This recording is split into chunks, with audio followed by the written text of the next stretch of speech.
Sometimes just because a quest leads you somewhere you didn't expect, doesn't mean you end up in the wrong place. This story is about a man named Eric who travels back in time for a chance at love. Along the way, he meets a different woman who might be the love he's been searching for. Is she? In the opening scene of Another Time, we see a man named Eric, who seems interested in anything relating to science and astronomy as he listens to a show on planets on his TV, and gets ready for work. He eventually stops listening and leaves for work. While at work, his boss Ben comes to meet him in his office. He informs him about their new deal, which landed them a big client, and Eric is delighted. Ben is giving him the first pick of the new client. Seeing that this seems too good to be true, Eric wants to know, what's the catch? After diverting to the job operational mode, Ben finally reveals that he wants him to work with the partner for a couple of weeks, with the new elderly client for their deal. Eric declines, because the last time he paired him with someone, it did not go well. He also reminds him of how hard he works, and how successful he has been at work. But his boss reveals that the partner is a she this time, and he insists that he has no choice but to agree to his terms, even though he's not comfortable with it.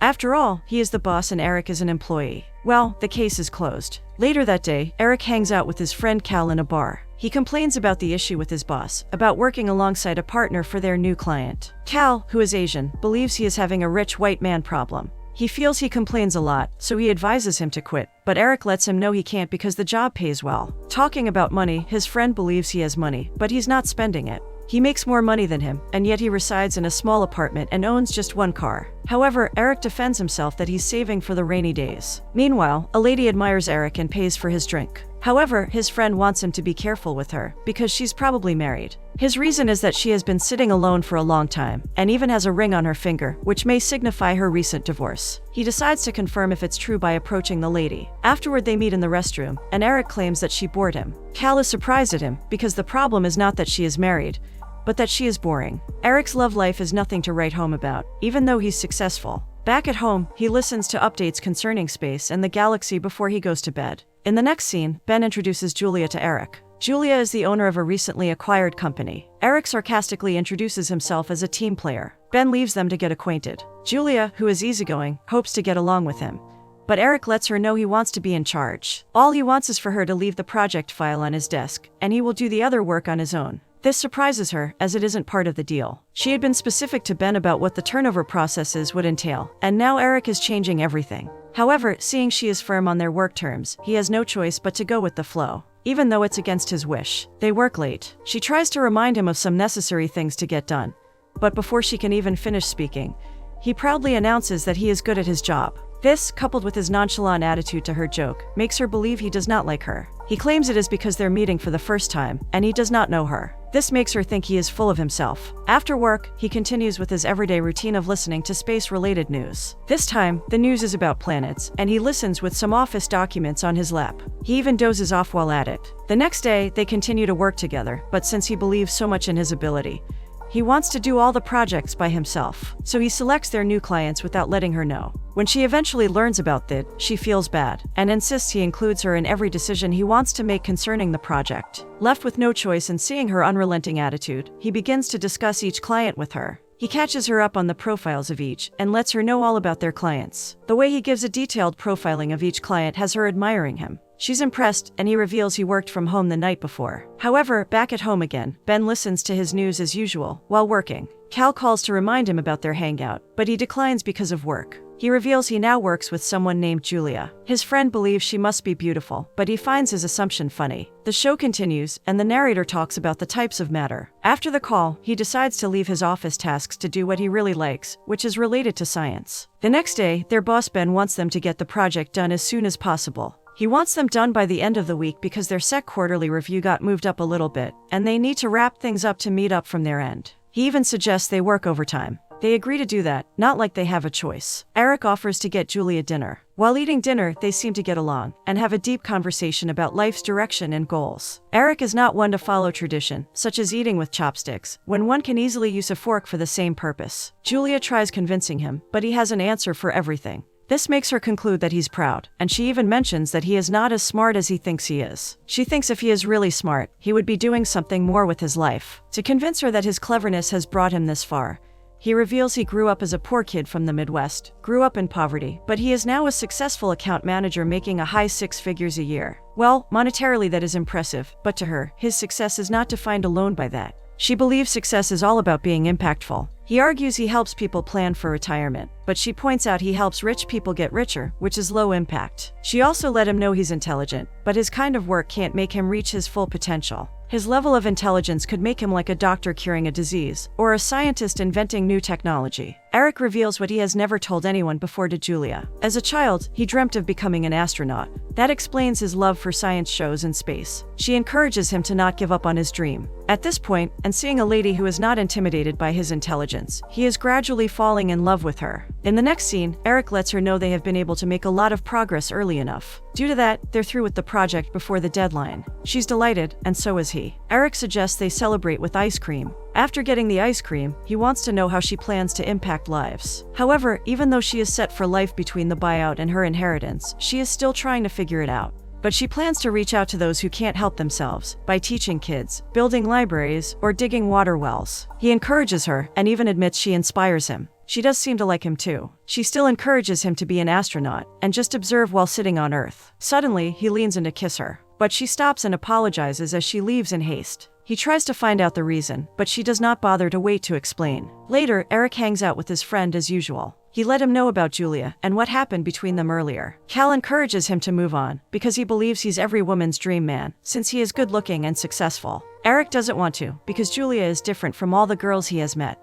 He has finally fallen in love. The next day at work, Julia gives him a parting gift that will always remind him about his dream. He tries to apologize for kissing her the night before. However, she feels it's not entirely his fault, so she apologizes and reveals she's engaged to someone else. He's dumbfounded because she does not have her ring on. But she has been together with her fiancé for a long time, and they're very much in love. However, she acknowledges that Eric is a great man, and hopes he will meet a great girl as well. Eric is heartbroken, and it is especially tough on him because it's hard for someone like him to fall in love. Later, Eric meets with his friend once more and reveals that Julia is engaged. Cal knows he's heartbroken, so he tries to make him feel better. Because he realizes his friend is in love, he makes a funny suggestion. He wants him to win her back by being persistent. This sounds nice to Eric, and he decides to give it a try. In the next scene, Eric visits Julia and waits in his car till she gets back. When she eventually gets back, he approaches her and confesses he's falling in love with her, which is one of the unprecedented surprises life has thrown at him. He hopes she feels the same way and pleads with her to consider him.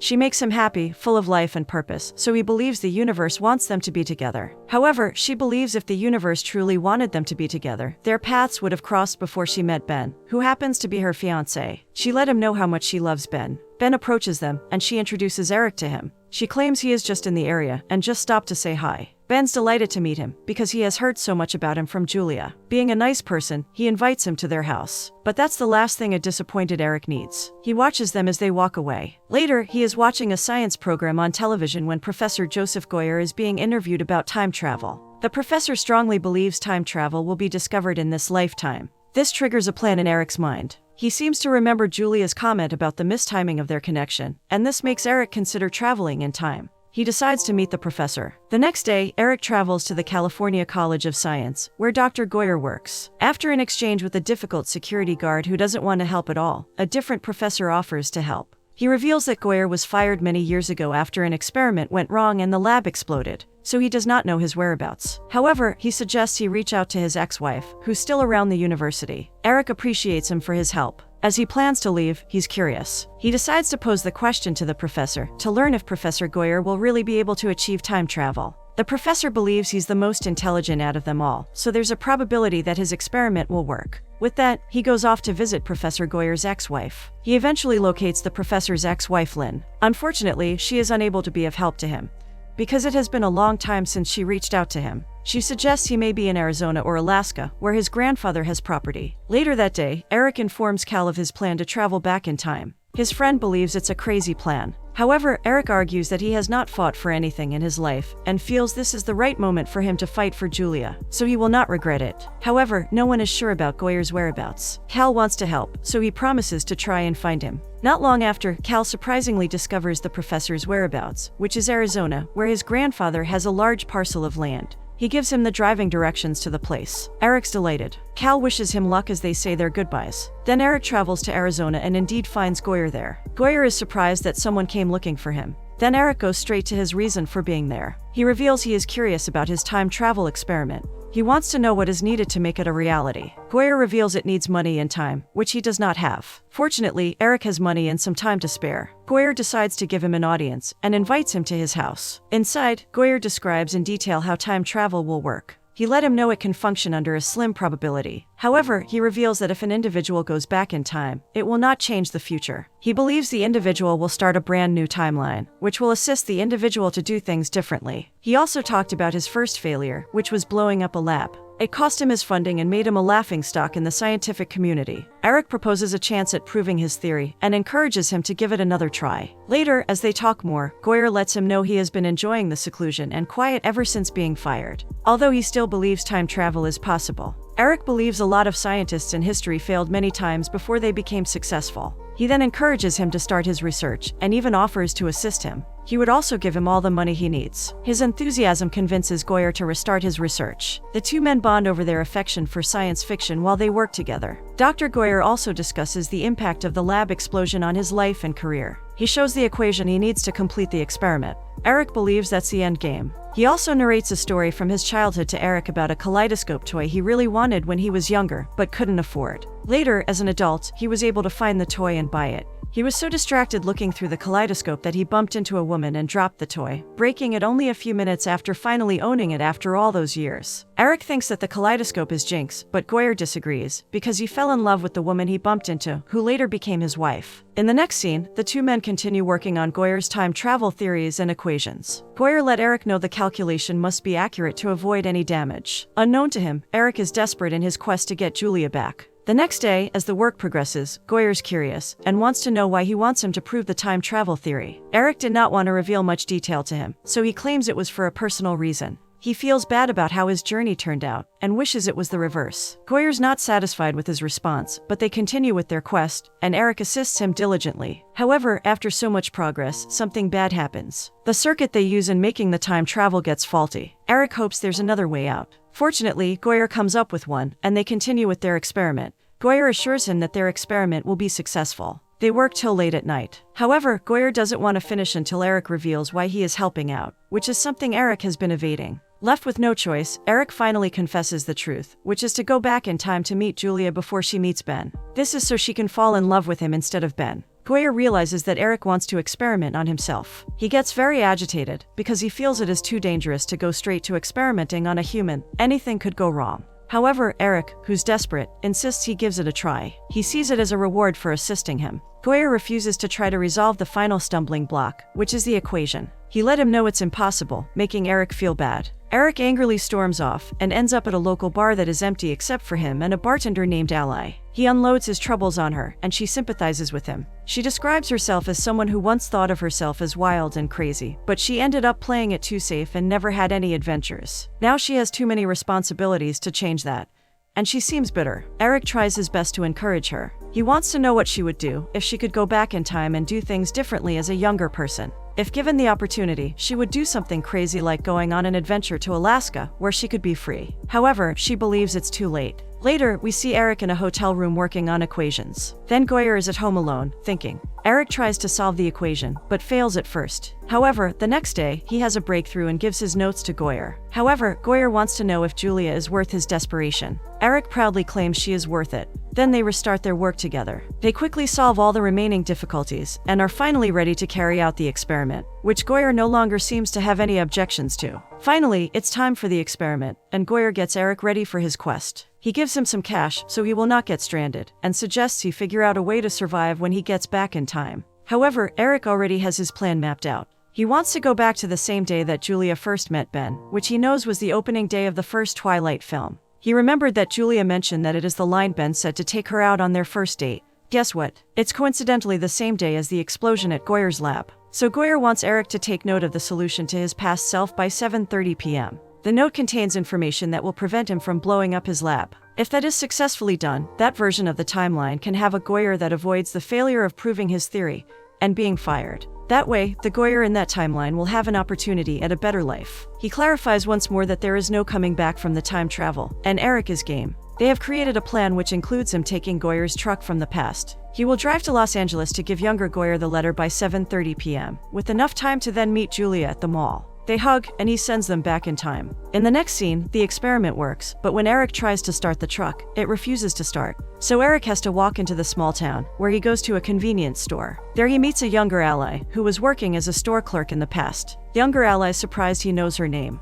He reveals he's stranded, so she lends him her phone and he calls younger Cal, his friend. He does not believe Eric is in Arizona at first, but then comes to get him. It is a 5.5-hour drive. While waiting for younger Cal, Eric and younger ally to get acquainted. Based on the conversation they had in their former life, he tries to encourage her to take more risks. Afterward, younger Cal picks up Eric, and on the long drive back, Eric reveals all about the time travel and the purpose for it, to get back Julia. When Cal hears he wants to meet her first before she gets with Ben, he thinks he is not making sense. What if she says no to him? What if her personality is not yet who he fell in love with? Eric argues that he knows her well enough. He is getting agitated, and believes since he traveled through time for her, then the plan must work. They soon realize that the delay caused by the truck means that Eric cannot do both things he is planning. He is left with two options. He either has to warn Goyer about the explosion, or he can go meet Julia before Ben picks her up. He tries calling the university to get a message to Goyer, but the secretary is rude to him and will not let him through. So Eric decides to focus on Julia. Eric goes to the mall and finds the younger Julia. He tries to ask her out in the same manner that Ben did, but unfortunately, it does not work for him. He gives it another try, and this time his more natural self seems to be connecting with her. Still, at that, he notices two young boys fighting over a kaleidoscope toy. When it breaks, it reminds him of Dr. Goyer's story, and he decides to help younger Goyer rather than continue to try with Julia. As Cal drives him to the university, we see Ben meet with Julia, just as he did in the original timeline. Meanwhile, Eric runs to get there in time before the fire. Unfortunately, he has trouble getting past the younger version of the same security guard who gave him an attitude when he first tried to get information on Dr. Goyer. But this time he gets past him, and he even tries to hit him in the process. Eventually, he arrives in time to hand younger Dr. Goyer the note from his older self, in time to prevent the lab explosion. In the next scene, we see that Goyer and his wife are together in this new timeline. Eric stays with them for a while also helping Goyer with his research. Later, they see him off as he says his goodbye to the Goyers. They sincerely appreciate him for his effort. Eric travels back to Arizona to meet with Ally. He poses a crazy request to her, which is that he wants her to go on an adventure with him to Alaska. Just exactly what she needed in her life. What she had always longed for comes to her on a platter of gold, and with a very good-looking man. Slowly a smile spreads across her face, signifying she is game to go on the adventure of a lifetime with him. In the end, Eric gets to live a life that is different from the former timeline. He has realized that one should endeavor to experience life to the fullest, follow your dreams, and not just pass through.